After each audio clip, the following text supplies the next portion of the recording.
Bonjour, c'est Nicolas Rips et vous êtes sur Coïncidence Story. J'apprends ça vraiment au dernier moment. Et le mec, il m'embête un peu, il est hyper baraque. Et là, un truc que j'ai pas prévu, j'avais 3 ordinateurs devant moi avec tous les slides possibles. Je l'ai jamais fait en public de ma vie. Une expérience qui t'a vraiment marqué en télé? C'est America's Got Talent.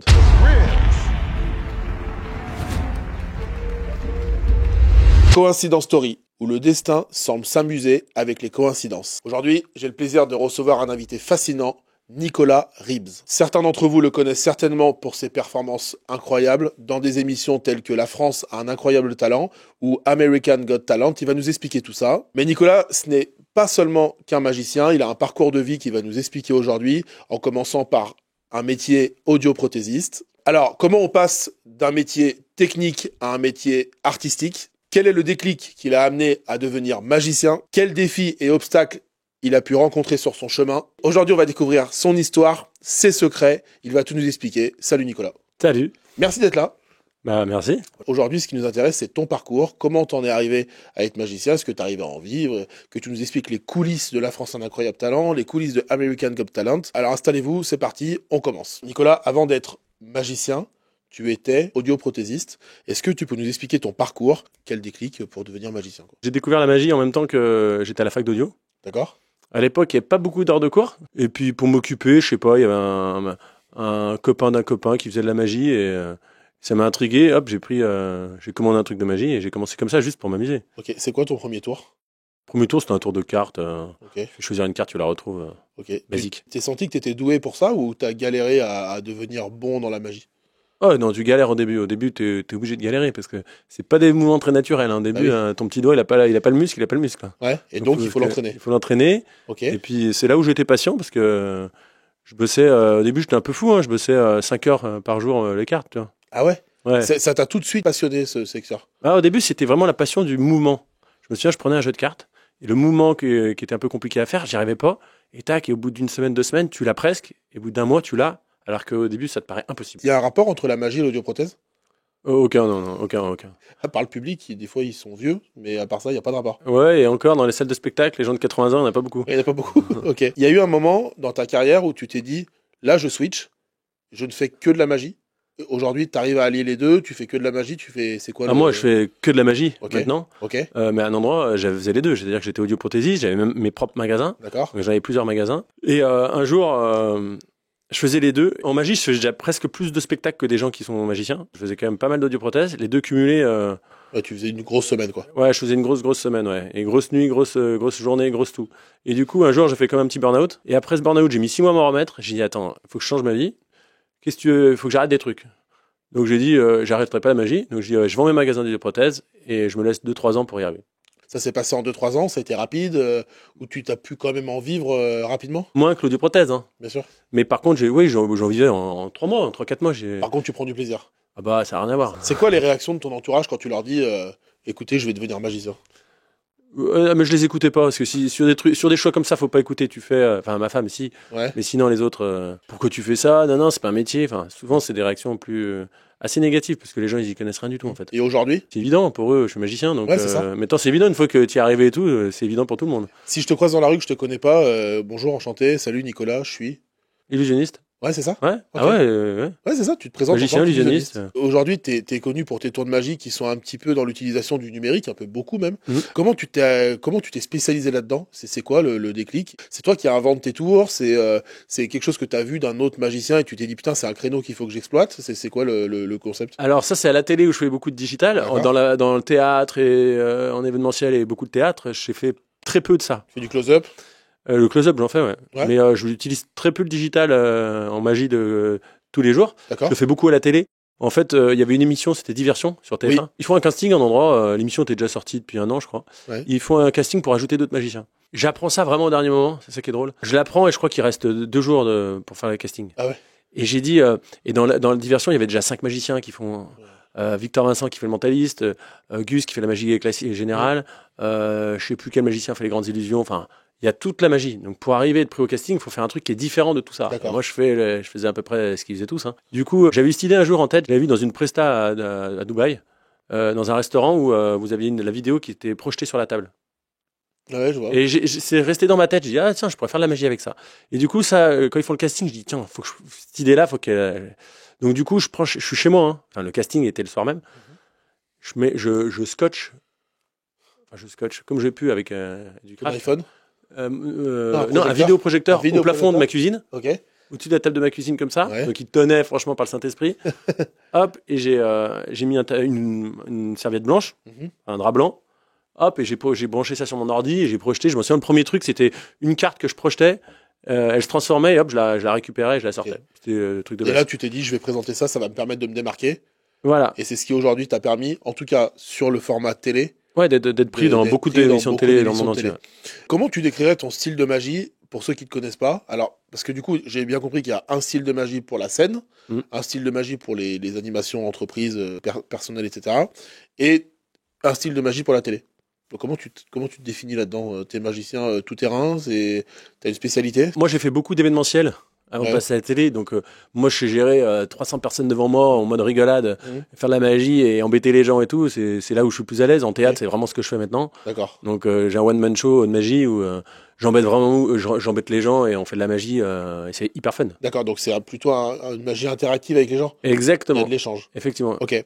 T'as fait des émissions de télé. Alors, 2 fois La France a un incroyable talent, American Got Talent, t'en as fait d'autres, en Italie, je crois, c'est ça? Ouais, en Italie, en Roumanie, en Espagne, j'en ai fait plein. Ouais. Très bien. Comment on se lève un matin, on se dit, je vais m'inscrire à ces émissions de télé? La France, je m'inscris parce que je faisais l'événementiel, ça se passait bien et j'ai dit, ouais, c'est vrai que si j'avais un support télé, Ça pourrait être propulsé. Ouais, parce que sinon, la magie, tu dis que t'es magicien, t'as pas fait de télé.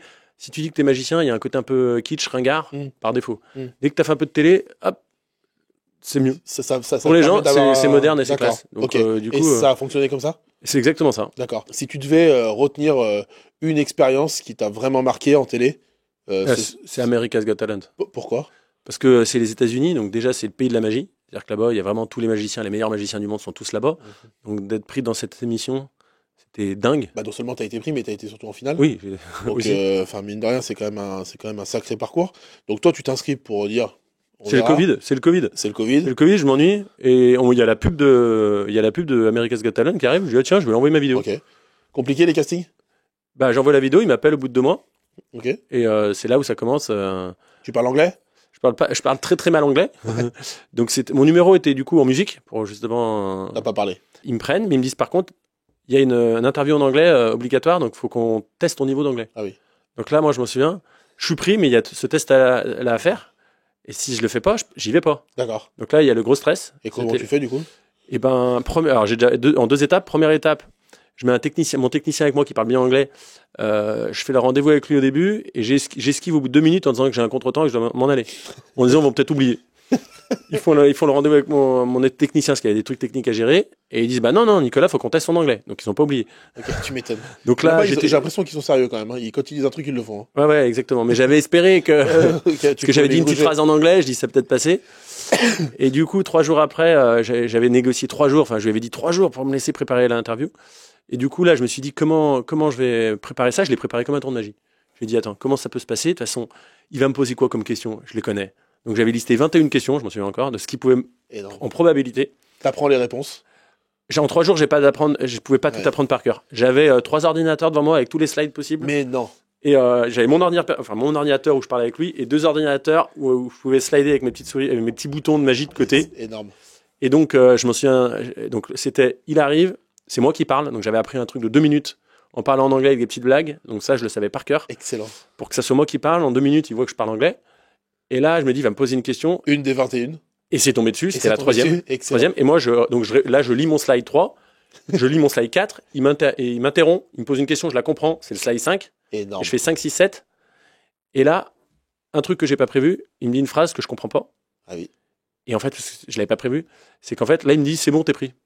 Ok, et toi, tu sais pas quoi répondre. En fait, mais non, parce que j'ai pas compris. C'était pas une question, c'était pas une question et tout, et c'était hors contexte. Parce que souvent, ils ont des process, ils répondent jamais tout de suite. Hein. Oui.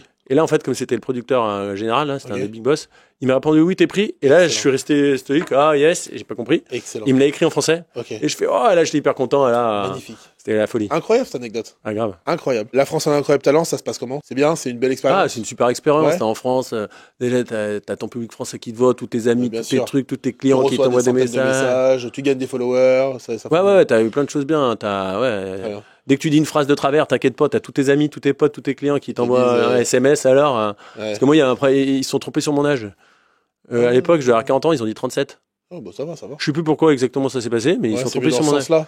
Oui, mais là, t'inquiète pas, j'ai reçu des SMS. Alors, Tu m'étonnes. Alors, on est, sur son tous mes âge, j'ai beaucoup de clients qui ont alors, on rajeunit. on rajeunit. Et Karine Le Marchand, sympa? Ah, sympa, Karine. Ouais, échange très très sympa. Et un petit mot sur Marianne James avec ses petites remarques. Ah bah, elle m'a dit que j'étais timide. Alors ça, c'est un truc de dingue parce qu'elle vient me voir en spectacle. Ah ouais. Tu vois que je parle 1h30 avec des gens que. Et elle est jamais venue. Bah non. C'est quoi les rapports avec les jurys dans les émissions comme ça? C'est juste rapport, t'arrives, ils te jugent et tu te barres, ou t'as des rapports en off? Non, il n'y a pas trop de rapports off, honnêtement, très très peu. Même la première fois que je suis en demi-finale, j'ai même pas de souvenir. T'as des rapports dès que les caméras sont allumées, mais quand elles sont éteintes, t'en as très très. Ça peut arriver par hasard, mais Oui. c'est quand même pas. D'accord. Ils ont tellement de choses à faire et tout que c'est quand même pas. Très C'est de bien. la télé. Hein. Tu retourneras dans des émissions, c'est prévu? T'as des choses que t'aimerais faire ou pas? Ah bah j'ai fait. De toute façon, j'ai fait mon rêve il y a pas longtemps. Ouais. Donc, qui n'est pas passé encore à la télé. J'ai fait Full Us, c'est une émission américaine. Ok. Donc ça fait 10 ans que l'émission existe, où ils prennent les meilleurs magiciens du monde et les gens doivent piéger Penn and Teller, c'est deux magiciens américains, et l'émission est basée sur ce concept-là. Un magicien doit piéger un énorme On magicien. arrive et on doit piéger les deux. Penn and Teller, c'est deux magiciens, donc ils sont deux. Et c'est deux anciens de la magie, donc ils regardent et si on les piège, waouh, ils arrivent et donc alors avec le temps, comme Tu l'as émission, tourné cette émission? je l'ai tourné au mois de juillet. Ouais. Tu les as piégés? Non. Ok. Mais je pouvais pas les piéger. Mon numéro, moi, j'allais faire mon numéro qui a pas été fait pour créer, pour piéger des magiciens. D'accord. Donc je savais que j'avais pas.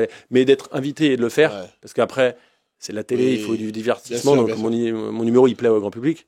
Donc j'y suis allé sans pouvoir la piéger. J'avais rajouté un ou deux trucs pour essayer de les piéger, mais ça reste des magiciens. Ok. Mais des magiciens qui bossent pendant un an, un tour juste pour les piéger. Pour les piéger, quoi. Bon, en tout cas, c'était un de tes rêves. Ah Tu bah, l'as c'est la meilleure, je réalisé, pensais. fou. Bah, pendant 10 ans, j'ai regardé des magiciens. C'est un peu comme si en musique, tu voyais des émissions où il y a Johnny Hallyday, Michael Jackson, Ouais. Freddie Mercury, et un Ouais, jour on faut t'appelle. tu être vois. incroyable. Voilà, bah, en Je gros, comprends. moi, c'est ce que j'ai vécu. Incroyable. Qu'est-ce qui a contribué à ton succès? Est-ce que déjà ça t'a apporté ce que tu pensais? C'est-à-dire, est-ce que tu t'es dit, bah, je vais faire une émission, 2 émissions, 3 émissions, ça va m'aider? Ça t'a vraiment aidé Ah ouais, pour la suite là? Sur l'image, ça m'a aidé parce que sur l'image, par exemple, la première fois que j'ai fait Incroyable Talent, je me retrouve, donc là j'ai reçu plein de mails et tout ça, de demandes de business, et 2-3 jours après l'émission, on m'appelle pour un truc, j'ai pas envie d'y aller. Je me souviens, j'ai pas envie d'y aller parce que dans le timing, ça me faisait vraiment beaucoup bouger. Fallait que j'aille à Paris à 14h, reprendre le TGV, enfin c'était vraiment speed. Et du coup, j'ai fait un essai, j'ai mis un devis vraiment, Oui, il me prendra pas. Si ça passe. Il m'a pris direct. C'est passé.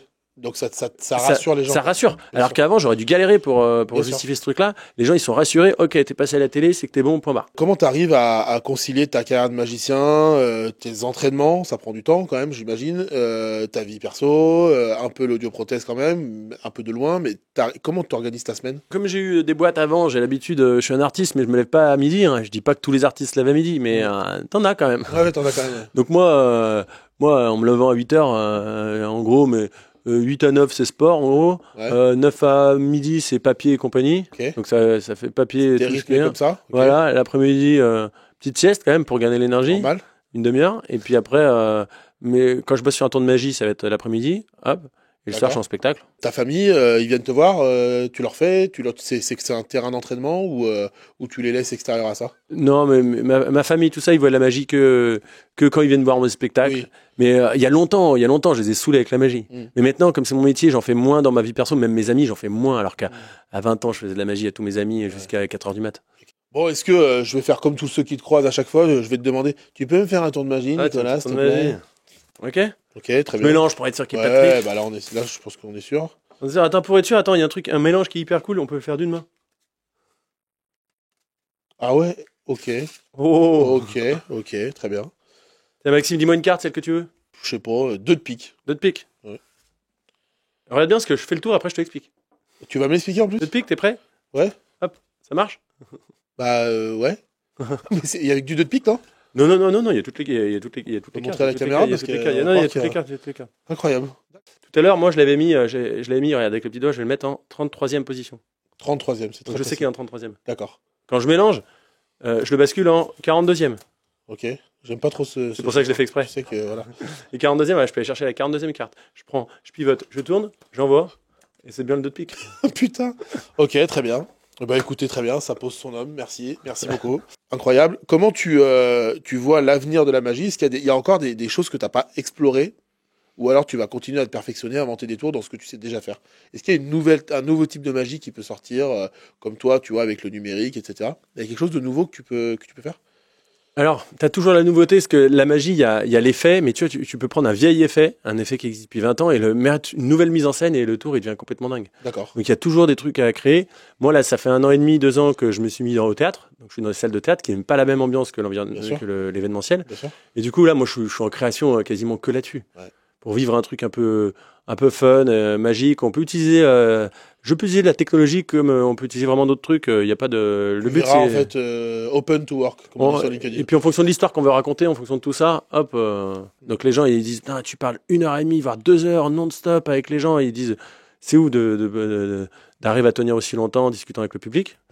Et tout ce qui est mentaliste, c'est vrai que les gens, dès qu'on lit un peu dans les pensées et tout, il y a tout un truc, ils pètent un boulon. Ça, ils retiennent ça. Ouais, moi en théâtre, j'ai un numéro où je fais venir quelqu'un sur scène et je devine un peu sa vie et tout ça. Donc les gens, tous les soirs, ils pensent que je le connais. Je leur dis, mais non, je peux payer un gars tous les soirs. Hein. Ça coûte trop cher. Non, bien sûr. Et du coup, il t'est arrivé des anecdotes incroyables avec des gens du public.